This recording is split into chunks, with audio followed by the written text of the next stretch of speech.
আইপিএলে যখনই চেন্নাইয়ের খেলা তখনই টাইগার ফ্যানদের বড় প্রশ্ন, মোস্তাফিজুর রহমান কি সুযোগ পাবেন সেরা একাদশে? গেল ম্যাচে লখনৌর বিপক্ষে ফিরছিলেন বোলারদের মধ্যে সবচেয়ে এক্সপেন্সিভ, তবু দিন শেষে এখন পর্যন্ত সিএসকে সেরা বোলার টাইগার পেসার। দর্শক, আইপিএলে মুস্তাফিজের পারফরমেন্স নিয়ে কথা বলতে চাই। এ নিয়ে আলোচনা করতে আমাদের সঙ্গে যুক্ত আছেন বাংলাদেশ ক্রিকেট দলের সাবেক ক্রিকেটার ইশতিয়াক আহমেদ। ইশতিয়াক আহমেদ, আপনাকে স্বাগত খেলা যোগে। প্রথমে যেটা জানতে চাই, লখনৌর বিপক্ষে দুটো ম্যাচে বেশ এক্সপেন্সিভ মুস্তাফিজ, একটা ম্যাচে 51 আর একটাতে 43। সবচেয়ে বড় ব্যাপার, চেন্নাইয়ের মাঠেই তিনি রান বেশি দিয়েছেন। কি মনে হচ্ছে, হায়দ্রাবাদের মতো কঠিন প্রতিপক্ষের বিপক্ষে মুস্তার খেলার সম্ভাবনা আছে কিনা? ধন্যবাদ। না দেখেন, যে জিনিসটা আমাদেরকে বুঝতে হবে যে মুস্তাফিজ যখন আসে সে কিন্তু ডেথ ওভার স্পেশালিস্ট। সুতরাং যেখানে ইনিংসের শেষের দিকে প্রতিপক্ষ দল যখন আরো অ্যাগ্রেসিভ হয়, আরো আগ্রাসী হয়, তখন সেই সেই মুহূর্তে বোলিং করাটা প্রথমত হচ্ছে এখানে মার্জিন অফ ভেরি লিটল। আপনার কন্ট্রোল এবং আপনার যে লাইনের লেন্থ, ডিরেকশন এতই নিখুঁত হতে হয়, এত তুখর হতে হবে যে সেখানে আপনি মার না খেয়ে যাওয়াটা খুব খুব খুব বেশি অত সহজ না। এবং যেখানে ব্যাটসম্যান আর they are going for the kill, তো সেই মুহূর্তে আমার মনে হয় মুস্তাফিজ আনলিমিটেড লাইফ চলুক গ্রামীণ ফোনের মান্থলি প্ল্যানে, এক প্ল্যানে 1 মাস। বোলিং করে সবসময়। আমার মনে হয় খুব ওয়ার্ল্ডে খুব কম বোলার আছে যে কিনা একটা নির্দিষ্ট সময়কার জন্য তাকে রাখা হয়। তো সেই ক্ষেত্রে আমার মনে হয় যে তাকে তার সে বোলিং শেষের দিকে সে বোলিং অ্যানালিসিসের উপরে সবসময় বিচার করা, সে কখন তাকে ইউজ করা হয় এবং কোন মুহূর্তে সে তার বোলিং রানকে যখন নিয়ন্ত্রণ করে, সেটা হলো আমার মনে হয় মুস্তাফিজের বিশেষত্ব হচ্ছে সেটাই। এবং শুধু চেন্নাই সুপার কিংস এর চেন্নাইতে খেলাতেই সে রান দিয়েছে কিংবা সেটাই তার ইয়ে, I don't think that is the main thing. আমার মনে হয় যে over a period of time batsman, যে কিছু কিছু টিম যারা আছে they need to make a comeback. কিছু কিছু ব্যাটসম্যান যারা আউট অফ ফর্ম, ডেসপারেট তারা হয় মারার জন্য তাদের নিজস্ব পারফরমেন্স, সেই মুহূর্তে মুস্তাফিজের মোকাবেলা করলে আমার যেমনটা বলছেন আসলে যে হ্যাঁ, ডেথ ওভারে তো তিনি আসবেন, ডেথ ওভার স্পেশালিস্ট একটা তকমা তিনি পেয়েছেন। কিন্তু এই যে বিষয়টা কি এমন হয়ে যাবে কিনা যে আসলে তিনি তো অনেক বেশি রান দিচ্ছেন, মানে উইকেট পাচ্ছেন তারপরে রান দিচ্ছেন, এটা কি কোনোভাবে মুস্তাফিজের বিশ্বকাপে কোনোভাবে প্রভাব ফেলতে পারে কিনা? ইশতিয়াক আহমেদ, কিছুটা তার উপরে ডিপেন্ড করে। সে তো মনে করে যে তার আইপিএলটা তাকে বেশি একটা ভালো বেটার পজিশনে নিয়ে যাবে ওয়ার্ল্ড কাপ খেলার জন্য, বিকজ এখানে ডিফারেন্ট কন্ডিশনস, মোর প্রেশার সিচুয়েশন।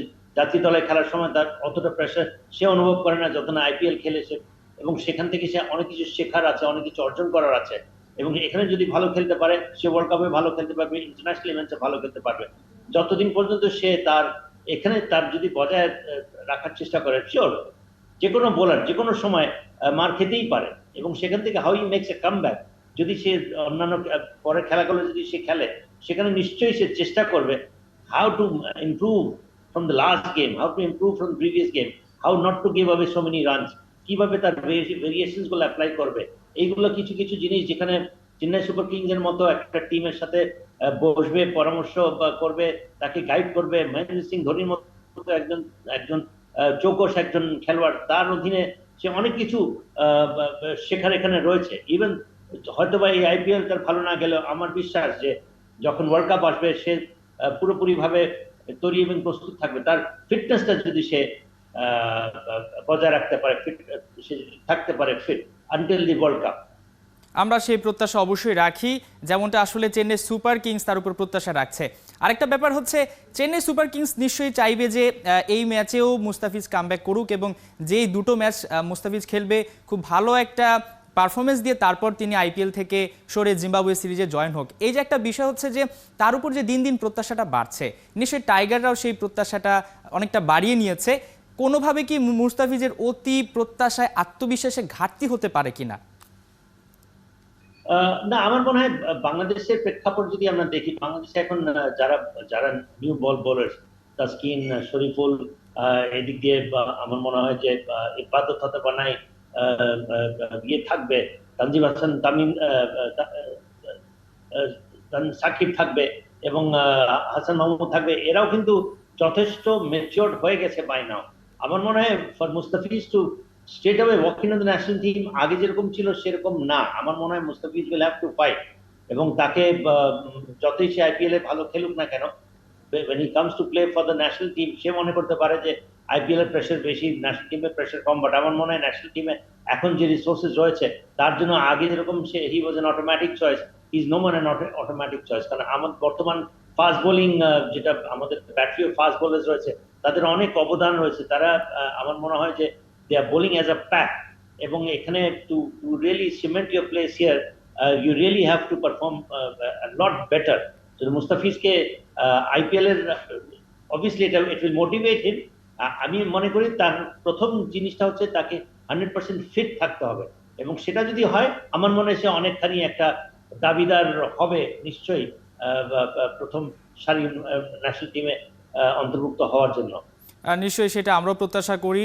হায়দ্রাবাদের মতো কঠিন প্রতিপক্ষের বিপক্ষে খেলা, সেখানে আসলে ব্যাটাররা যেভাবে রান তুলছেন 20 ওভারের ক্রিকেটে হয়তো বা 300 রানও তারা তুলে ফেলতে পারেন, যেমনটা আমরা এবারে দেখেছি। রেকর্ড ভাঙা গড়া খেলা হচ্ছে। আপনার জায়গা থেকে মুস্তাফিজকে যদি কোনো পরামর্শ দিতে হয়, আপনি কি পরামর্শ দিবেন? যেহেতু কঠিন একটা প্রতিপক্ষ, আলাদা একটা চাপই থাকবে। হায়দ্রাবাদের বিপক্ষে যারাই খেলছে প্রচুর রান করছে, আসলে বোলারদের তেমন করার মতো কিছু থাকে না। সেই জায়গাটায় বুঝাই যাচ্ছে মুস্তাফিজ যদি খেলেন ডেথ ওভারে অনেক রান আসতে পারে। সেই জায়গাটা মুস্তাফিজের ঠিক কোন ব্যাপারগুলো মেনে চলা উচিত? আমার কাছে যেটা মনে হয়, মুস্তাফিজের বোলিং যখন ডেথ ওভারে যখন বোলিং করে, তার তার ইয়র্কারদের উপরে খুব বেশি নিয়ন্ত্রণ নাই। সেই ইয়র্কার দিতে গিয়ে অনেক সময় হয় ওয়াইড করে ফেলে, ফুল টস করে ফেলে। এই একটা জায়গা, because yorker you need to be 100% accurate, more than 100% accurate, এবং সেটা সবচেয়ে ইফেক্টিভ তার ডেলিভারি। এবং আগে তো তার ছিল মিক্স করতো সে with the slower ones also, but most importantly was the yorker. সুতরাং মুস্তাফিজ যদি তার ইয়র্কারের উপরে 100% কিংবা ক্লোজ টু 100% যদি সে নিয়ন্ত্রণ রাখতে পারে, সেক্ষেত্রে Mustafiz will B a really big threat, যেটা কিনা সে প্রথম দিকে ছিল। এখন এটাই আমার মনে হয় আমরা আশা করতে পারি, কিংবা তার জন্য সেই একটা সিএসকে লাস্ট ম্যাচের কথা যদি আমরা বলি, ইশতিয়াক আহমেদ, যেমনটা হয়েছে যে মুস্তাফিজের উপরই ভরসা রেখেছিল শেষ ওভারটায়, তবে তিনি আসলে সেই জায়গাটা পূরণ করতে পারেননি, অনেক রান দিয়েছেন। এবং আপনি যেমনটা বলছিলেন যে ইয়র্কার জায়গাটায় তিনি আসলে কাটিয়ে উঠতে পারেননি। নিশ্চয়ই সেই জায়গাটায় তো কামব্যাক করবে। এছাড়া আর কোনো উপদেশ আপনার তরফ থেকে আছে কি না, যে টুর্নামেন্টটা ভালো করে আসতে হলে এখন আসলে কি তার পার্পল ক্যাপ যেই বিষয়টা রয়েছে সেটা অর্জন করা মেন, নাকি বাকি দুটো ম্যাচে কোনোভাবে ভালো একটা পারফরমেন্স করে একটা আত্মবিশ্বাস নিয়ে বাংলাদেশে চলে আসা উচিত? আমার মনে হয় গুড কোয়েশ্চেন। আমার মনে হয় মুস্তাফিজকে ইম্প্যাক্টফুল তার কন্ট্রিবিউশন থাকা উচিত। যে ঠিক আছে, সে যদি উইকেট না নেয় অন্তত রানটা কন্ট্রোল করতে পারে। যেখানে অ্যাগ্রেসিভ হয়ে ব্যাটসম্যানরা খেলছে সেখানে তাদেরকে কিভাবে কন্ট্রোল করা যায়। এবং আরেকটা হচ্ছে যে সে বেসিক্যালি একটু ইন্ট্রোভার্ট, বেসিক্যালি একটু calm and quiet type. Fast বোলাররা হয় একটু অ্যাগ্রেসিভ হয়, তো সেই অ্যাগ্রেশনটা তার মধ্যে নেই। এখন হয়তো বা ইট ইজ টু লেট যে আমরা মুস্তাফিজের কাছ থেকে সেই একটা অ্যাগ্রেসিভ অ্যাটিটিউড দেখবো towards the bowler, batsman, opposition. সে ওই প্রকৃতির লোকই না, যে জন্য ওর থেকে সেটা কথাটা হয়তো বা ঠিক হবে না। বাট আমার মনে হয় যে একটু অ্যাগ্রেসিভ তাকে, তার বোলিংটা একটু অ্যাগ্রেসিভ যদি হয়, সেই ক্ষেত্রে যেমন তার স্পিড ভালো আছে, আমার মনে হয় 135-140 স্পিডে সে সবসময় বোলিং করে। সেটার সাথে যদি একটু অ্যাগ্রেসিভ অ্যাটিটিউড নিয়ে যদি বোলিং করতো, আমার মনে হয় যে মুস্তাফিজ এখনো অনেক কিছু আছে দেওয়ার মতো, এবং সে তার ক্যারিয়ারটাও শেষ করতে পারবে with a lot more wickets, with a lot more respect as a fast bowler. 2016 সাল থেকে মুস্তাফিজ আইপিএল খেলছেন, খুব একটা কম বয়স হয়নি যে তার আইপিএলে খেলার। এই যে তার দীর্ঘ সময় একটা আইপিএল ক্যারিয়ার, আপনি এই জায়গাটাতে এসে ঠিক মুস্তাফিজকে কোন পার্থক্য দেখতে পাচ্ছেন আগের মুস্তাফিজ এখনকার মুস্তাফিজ, এবং তিনি যে দিনকে দিন ভয়ানক হয়ে উঠছেন, ম্যাচিউর হচ্ছেন, দিন শেষে বাংলাদেশের ক্রিকেটও সেটা খুব ভালো একটা কাজে দিবে। মুস্তাফিজ নিজে বলেছেন যে আইপিএলে যদি ভালো করলে অন্য টুর্নামেন্টগুলোতে কাজ করাটা খুব সহজ হয়ে যায়। এই যে তার ভিতরে একটা আত্মবিশ্বাস তৈরি হয়েছে, ঠিক কোন জায়গাটা মুস্তাফিজকে আপনার মনে হয়েছে এবার একটু আলাদা, যেহেতু তার আইপিএলের এবারে প্রায় আর 2টি ম্যাচ রয়েছে, তিনি চলে আসবেন? সেটা হচ্ছে, এটাও গুড কোয়েশ্চেন। কেন? বিকজ মুস্তাফিজ কিন্তু খুব শান্তশিষ্ট, খুব কাম এন্ড কোয়াইট, ইন্ট্রোভার্ট, তার মধ্যে সেই ফাস্ট বোলার, আমি যেটা কিছুদিন আগে বললাম যে ফাস্ট বোলারদের মধ্যে যে অ্যাগ্রেশন থাকার কথা সেটা হয়তো তার মধ্যে নাই, কিন্তু তার মধ্যে কম্পিটিটিভনেসটা আছে। সেটা কিভাবে বোঝা যাচ্ছে, তার ইন্টারভিউতে বুঝলাম যে সে নাকি চেন্নাই সুপার কিংস এ খেলার তার একটা স্বপ্ন ছিল। দেখেন, চেন্নাই সুপার কিংস এর মতো এরকম একটা নামি দামি টিম, এরকম একটা হাই প্রেশার একটা সাইড, যারা হাই প্রেশার ম্যাচেস খেলে, সেখানে সে অন্তর্ভুক্ত হতে চাচ্ছিল, সেখানে সে খেলতে চাচ্ছিল। তার মানেটা কি?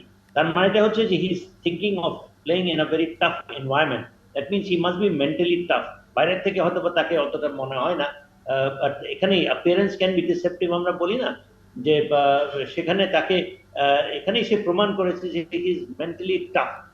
এবং যে জন্যই সে এই ডেথ ওভার স্পেশালিস্ট হতে পেরেছে। ডেথ ওভার স্পেশালিস্ট যে সে হতে পারে না, যাদের মধ্যে সেই যে স্নায়ু চাপ কিংবা সে যেটা প্রেশার সিচুয়েশন নেওয়ার মতো যাদের মধ্যে সেই মাইন্ডসেট, টেম্পারমেন্ট এবং মেন্টালিটি থাকে, তারাই কিন্তু ডেথ ওভার স্পেশালিস্ট হতে পারে। তারাই চেন্নাই সুপার কিংস এবং এই ধরনের দলে খেলার ইচ্ছা প্রকাশ করতে পারে। তো সেটাই আমি মনে করি যে তার মধ্যে এই ইমপ্রুভমেন্টটা কিংবা যে চেঞ্জটা দেখছি, যে এই আমার মনে হয় এই অ্যাগ্রেসিভ অ্যাটিটিউডটা মেন্টালি যে সে এখানেই প্রকাশ পায়, যে সে he doesn't want to remain in a sort of a comfort zone. He wants to be tougher. He wants to be in আমরা a tough আসলে environment. বুঝতেই পারছি তার যে লাস্ট ইন্টারভিউতে তিনি আসলে বেশ উৎফুল্ল, তিনি তার একটা স্বপ্ন পূরণ হয়েছে, একই সাথে তিনি ভালো একটা পারফরমেন্স করতে পারছেন। সবকিছু মিলিয়ে আমরা দারুণ একটা প্যাকেজ পেয়েছি মুস্তাফিজের কাছে। আশা করছি বাকি দুটো ম্যাচ তিনি খুব ভালো করবেন, দারুণ করবেন, সেই প্রত্যাশা রাখছি। ইশতেক আহমেদ, আপনাকে অসংখ্য ধন্যবাদ আমাদের সাথে যুক্ত হওয়ার জন্য। আমরা আবারও পরবর্তীতে মুস্তাফিজের প্রসঙ্গ নিয়ে আপনার সাথে কথা বলবো।